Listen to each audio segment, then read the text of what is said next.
Suatu kehormatan dapat dipercayakan untuk menyampaikan firman Tuhan pada saat ini. Kalau kita semua senang dengan sebuah judul khotbah, saya juga khotbah dengan tema dimulai dari yang kecil. Mari kita lihat firman Tuhan dalam Matius 18 ayat 1-5. Pada waktu itu datanglah murid-murid itu kepada Yesus dan bertanya, siapakah yang terbesar dalam kerajaan sorga? Maka Yesus memanggil seorang anak kecil dan menempatkannya di tengah-tengah mereka. Lalu berkata, aku berkata kepadamu, sesungguhnya jika kamu tidak bertobat dan tidak menjadi seperti anak kecil ini, kamu tidak akan masuk ke dalam kerajaan sorga. Sedangkan barang siapa merendahkan diri dan menjadi seperti anak kecil ini, dialah yang terbesar dalam kerajaan sorga. Dan barang siapa menyambut seorang anak seperti ini dalam namaku, ia menyambut aku. Hampir setiap manusia ingin menjadi yang terbesar dalam jabatan, harta, prestasi, kehormatan, dan kepintaran. Dan kebanyakan orang menghindar menjadi yang terkecil. Ternyata murid-murid Tuhan Yesus pun tidak luput dari ambisi ingin posisi tertinggi dalam kerajaan sorga.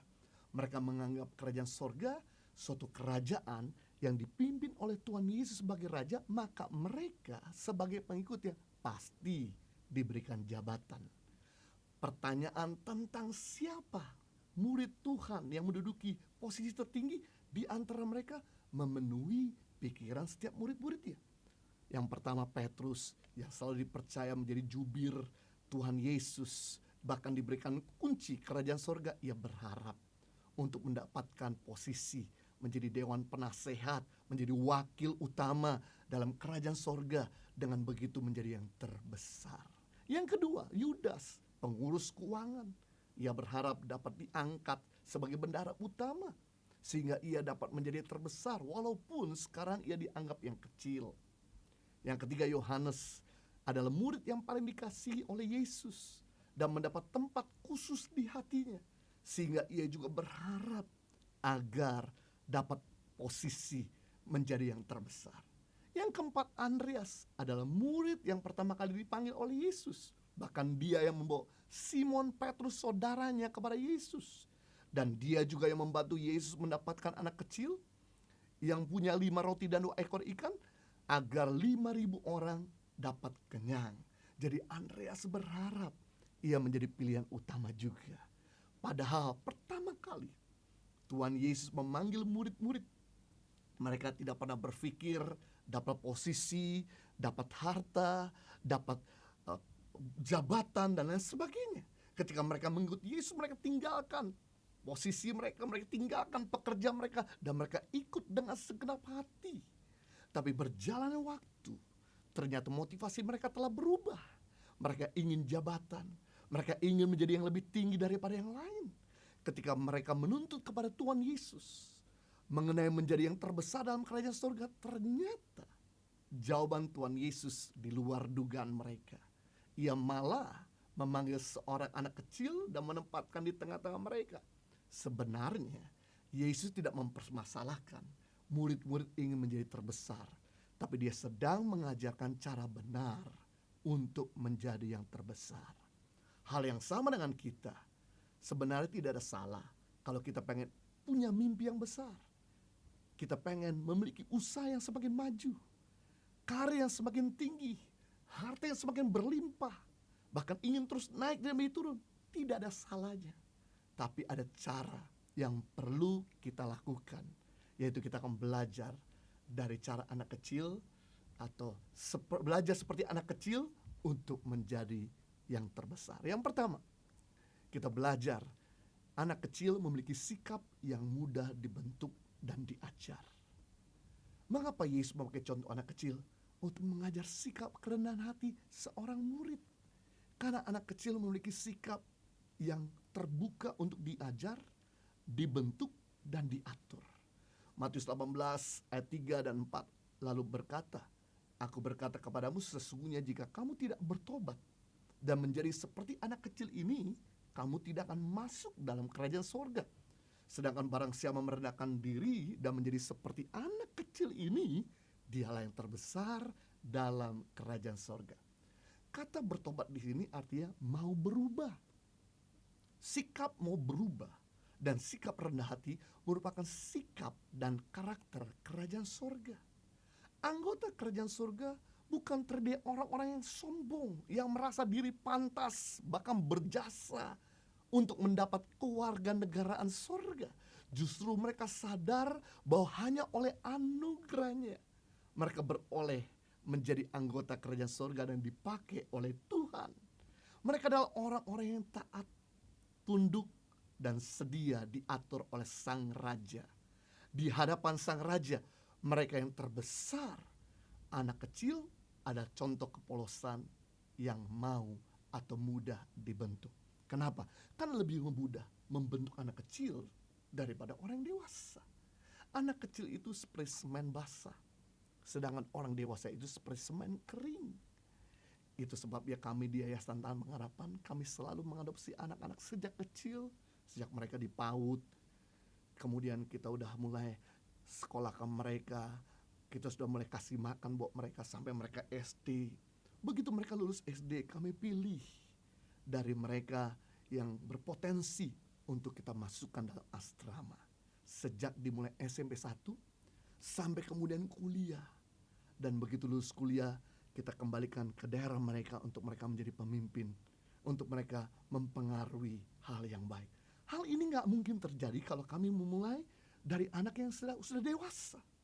Kita gak akan mungkin melahirkan 1000 pemimpin bagi bangsa Indonesia yang terbaik kalau mereka diambil sejak besar. Itu sebab kami belajar untuk mengambil mereka, membentuk mereka sejak kecil.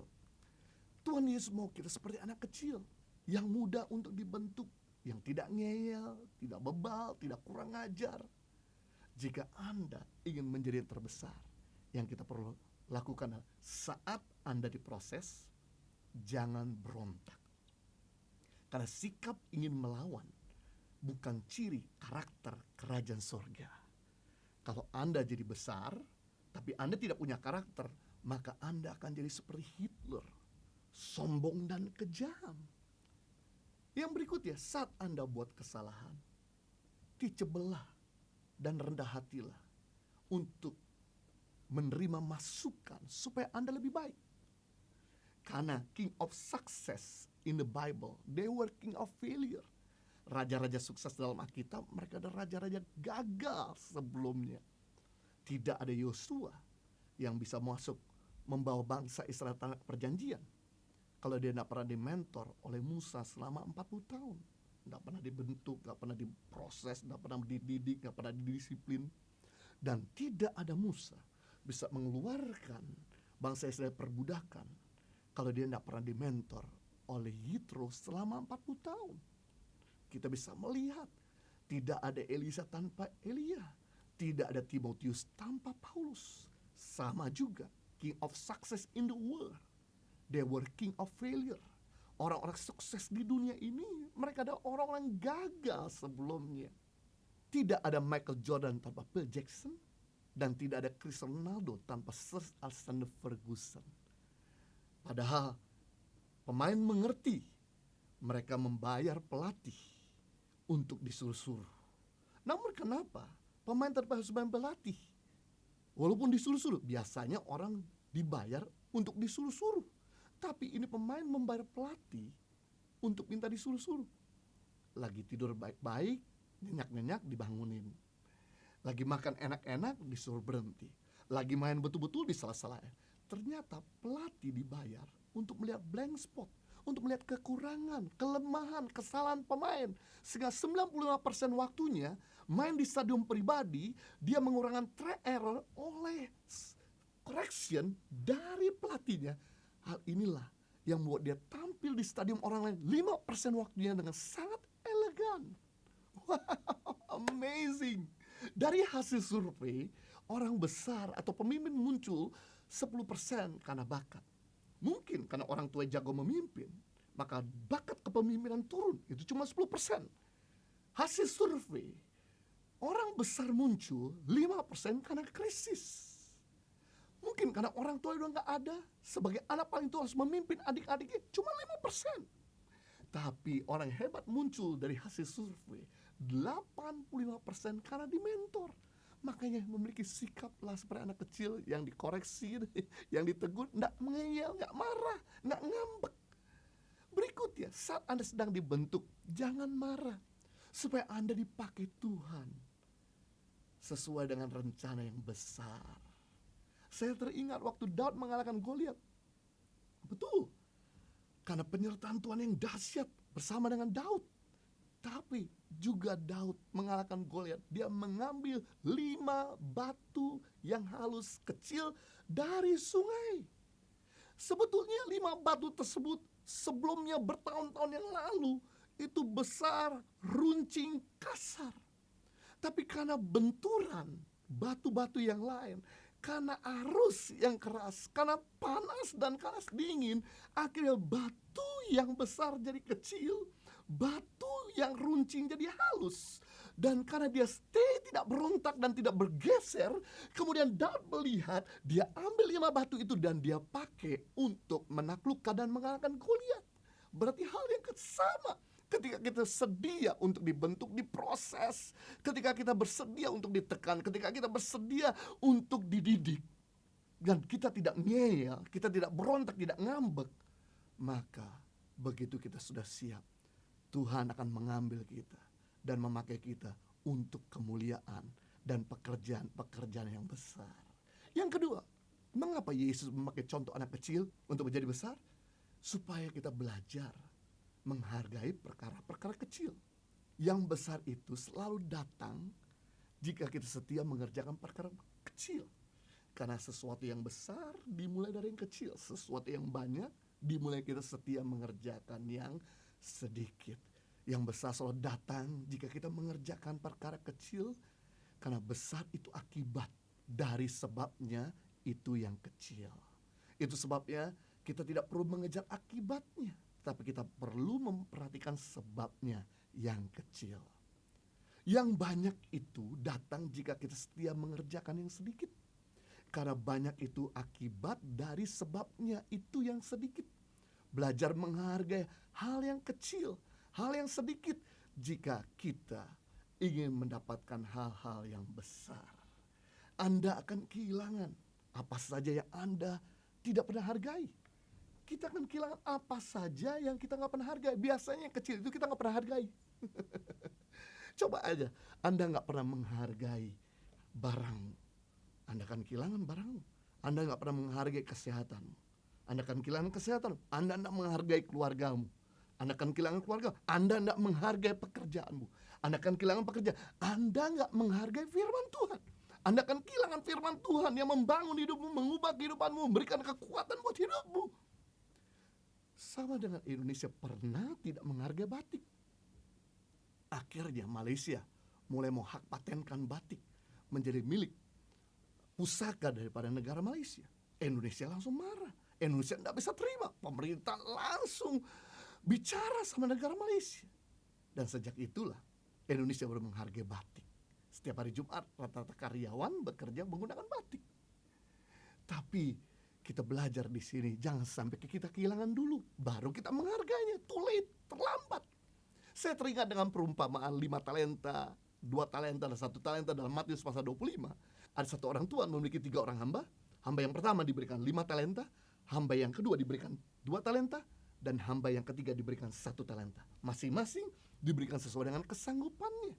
Hamba yang punya 5 talenta menjalankannya dengan setia, dan kemudian mengembangkan menjadi 10 talenta. Hamba yang punya 2 talenta mengerjakan dengan setia, mengelolanya, menghargainya walaupun kecil, tidak banyak seperti temannya yang punya 5, berkembanglah jadi 4. Hamba yang punya 1 coba menjalankannya dan kemudian stuck, dan kemudian langsung dia komplain, kenapa teman gue diberikan 5, kenapa temanku diberi 2, kenapa aku cuma 1. Akhirnya ngomongin pemimpin, dia dikubur talenta, tetap 1. Apa yang terjadi? Begitu Tuhan itu kembali mengadakan perhitungan, hamba yang punya 5 talenta jadi 10 talenta, dalam Matius pasal 25 ayat 21, maka kata tuannya itu kepadanya, baik sekali perbuatanmu itu, hambaku yang baik dan setia, engkau telah setia dalam perkara kecil, aku akan memberikan kepadamu tanggung jawab dalam perkara yang besar. Masuklah dan turutlah dalam kebahagiaan Tuhanmu. Hamba yang punya 2 talenta coba menjalankannya dan kemudian mengembangkannya jadi 4 talenta. Matius pasal 25 ayat 23, Maka kata tuannya itu kepadanya, baik sekali perbuatanmu itu, hai hambaku yang baik dan setia. Engkau telah setia dalam perkara kecil, aku akan memberikan kepadamu tanggung jawab dalam perkara yang besar. Masuklah dan taruhlah dalam kebahagiaan Tuhanmu. Kemudian hamba yang punya 1 talenta tidak menjalankan dengan setia, menganggap remeh. Apa yang terjadi? Hamba itu dilempar ke dalam lautan api dan kertakan gigi, dan talenta yang dia miliki diambil daripadanya. Kita bisa melihat, kalau kita gak pernah menghargai apa yang ada di tangan kita, menyepelekan, maka kita akan diambil daripada kita sendiri, dan kita akan menyesal. Tapi kalau kita setia mengerjakannya dengan sukacita, dengan tekun, dengan sungguh-sungguh, maka kita akan dipercayakan perkara-perkara yang besar. Cara membuka pintu yang besar biasanya menggunakan kunci yang kecil. Tidak ada kunci sebesar pintu. Dan kunci yang sama, yang kecil itu dipakai juga untuk menutup pintu, mengunci pintu.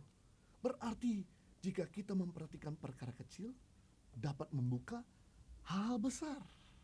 Sebaliknya, jika kita menyepelekan perkara kecil, maka dapat menutup hal-hal yang besar.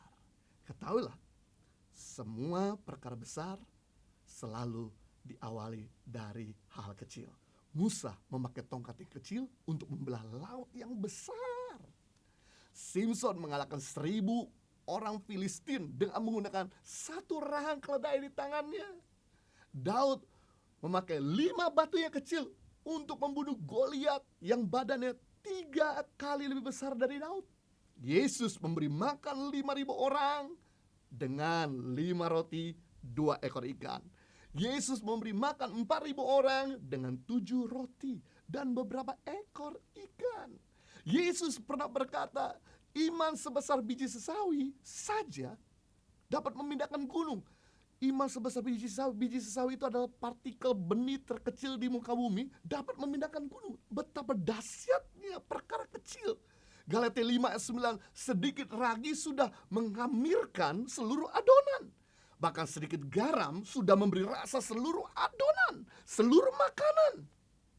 Jangan merasa terlalu besar untuk menyepelekan hal-hal kecil.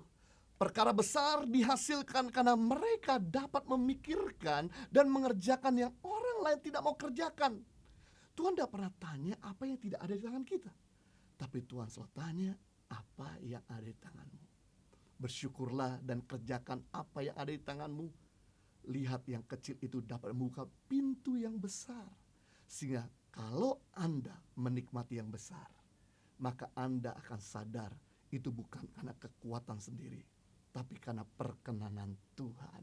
Haleluya. Yang ketiga, terakhir, mengapa Yesus memakai contoh anak kecil untuk menjadi yang besar? Supaya kita belajar mengangkat derajat kaum kecil. Pada saat murid-murid datang kepada Yesus dan bertanya siapa yang terbesar dalam kerajaan surga, maka Yesus memanggil seorang anak kecil dan menempatkan di tengah-tengah mereka. Yesus berkata dalam Matius 18 ayat 5, dan barang siapa menyambut seorang anak kecil seperti ini dalam namaku, ia menyambut aku. Kata menyambut artinya menerima, mengasihi, melayani. Berarti terjemahannya adalah dalam Matius 18 ayat 5, barang siapa menerima, mengasihi, melayani seorang anak kecil dalam namaku, ia sedang menerima, mengasihi, melayani aku. Luar biasa. Anak kecil di sini juga dapat diartikan sebagai kaum yang kecil. Kaum kecil itu artinya orang yang kecil imannya, orang yang kecil ekonominya, orang yang kecil pendidikannya, kecil latar belakangnya, kecil hidupnya, kecil hatinya. Kita perlu memperhatikan mereka sebagai kaum yang lemah untuk kita bisa bantu dan topang. Karena menyambut kaum kecil identik dengan menyambut Tuhan Yesus. Mengasihi kaum kecil sama dengan mengasihi Tuhan Yesus. Memberkati kaum kecil sama dengan memberkati Tuhan Yesus. Mendengarkan kaum kecil sama dengan mendengarkan Tuhan Yesus. Sebaliknya, alergi terhadap kaum kecil sama dengan kita alergi sama Tuhan Yesus. Tidak suka dengan kaum kecil sama dengan tidak suka dengan Tuhan Yesus. Cuek dengan kaum kecil sama dengan cuek dengan Tuhan Yesus. Kenapa kita perlu menganggap penting kaum kecil? Karena mereka adalah makhluk ciptaan Tuhan yang mulia juga, sama dengan kita. Kejadian 1 ayat 26, karena manusia diciptakan menurut gambar dan rupa Tuhan. Baik kita yang besar yang kecil, baik kita yang lemah yang kuat, baik kita yang kaya maupun miskin, baik kita yang putih maupun yang tidak putih, setiap kita diciptakan sama, serupa dan segambar dengan Tuhan. Berarti kalau kita merendahkan sesama, kita sedang merendahkan pencipta kita. Ketika kita menghina sesama, kita sedang menghina pencipta kita. Ketika kita membenci sesama, kita sedang membenci penciptamu. Sebaliknya, ketika kita menghargai sesama, kita sedang menghargai penciptanya. Ketika kita mengasihi sesama, kita sedang mengasihi penciptanya. Jadi cara kita mengasihi Tuhan, belajarlah untuk menghargai, mengasihi, dan memperhatikan kaum yang lemah. Coba Anda di posisi mereka. Tentu kita gak mau orang sampai merendahkan kita. Hidup mereka sudah susah. Tolong jangan ditambah susah karena ulah dan perbuatan kita. Ingat, dunia berputar. Hari ini kita di atas, belum tentu besok-besok masih ada di atas. Jangan sombong. Apa yang Anda tabur, suatu kali Anda akan tuai. Jika Anda tidak mau direndahkan orang, belajarlah jangan merendahkan mereka. Sebab kaum kecil punya malaikat yang selalu berbicara kepada Bapa di sorga. Mazmur 10 ayat 17. Keinginan orang yang tertindas telah kau dengar ya Tuhan. Engkau menguatkan hati mereka, engkau memasang telingamu. Wow. Orang-orang yang tertindas didengar sama Tuhan, dan bahkan Tuhan menguatkan mereka yang tertindas. Kenapa? Karena telinga Tuhan ada pada mulut mereka untuk memberi keadilan kepada anak yatim dan orang yang terinjak, supaya tidak ada lagi seorang manusia di bumi yang berani menakut-nakuti. Luar biasa, kita bisa melihat ternyata telinga Tuhan itu ada pada seruan mereka, di mana seruan mereka selalu diperhatikan, selalu didengar sama Tuhan. Makanya ketika kita memberi sedekah kepada kaum kecil, ketika kita memberikan bantuan kepada kaum kecil, ketika kita memberi support kepada kaum kecil, sebenarnya mereka mungkin tidak bisa balas dengan harta mereka, tapi mereka bisa balas dengan jeritan kepada Tuhan Allah Bapa kita. Dan Tuhan menyenangkan telinganya, dan Tuhan segera membalasnya sesuai dengan doa-doa mereka. Pelayanan Tangan Pengharapan bertahun-tahun selalu ada di pelosok pedalaman Indonesia. Fokus pelayanan Tangan Pengharapan selalu mengangkat kaum kecil, memberdayakan kaum kecil, memberi kesehatan kaum kecil. Tidak ada yang tahu, cuma ada di pedalaman. Tapi sungguh betul jeritan kaum kecil didengar sama Tuhan. Akhirnya mereka berdoa, sampai akhirnya kita gak pernah menyangka Tangan Pengharapan akhirnya dikenal. Bukan cuma di daerah, tapi di kota-kota besar. Henny Kristianus, istri saya, gak ada orang yang kenal. Kami tinggal di Australia cukup lama. Dari tahun 96 sampai 2006, kami pulang ke Indonesia untuk menolong kaum kecil, memperhatikan kaum kecil, memberdaya kaum kecil. Bahkan kami fokus untuk ada bersama dengan kaum kecil. Seperti yang sudah sampaikan, ada begitu banyak tawaran di minggu yang lalu, di mana orang-orang pengen kami untuk bisa pergi kembali ke luar negeri, kembali ke Australia dengan gaji yang besar, fasilitas yang cukup memadai, yang cukup nyaman. Dan kami harus fokus kepada kaum kecil. Tapi justru Tuhan tidak bisa bohong. Akhir Tuhan sendiri yang memperkenalkan Henny Kristianus sekarang boleh dikenal oleh karena kemuliaan dan hormat bagi nama Tuhan.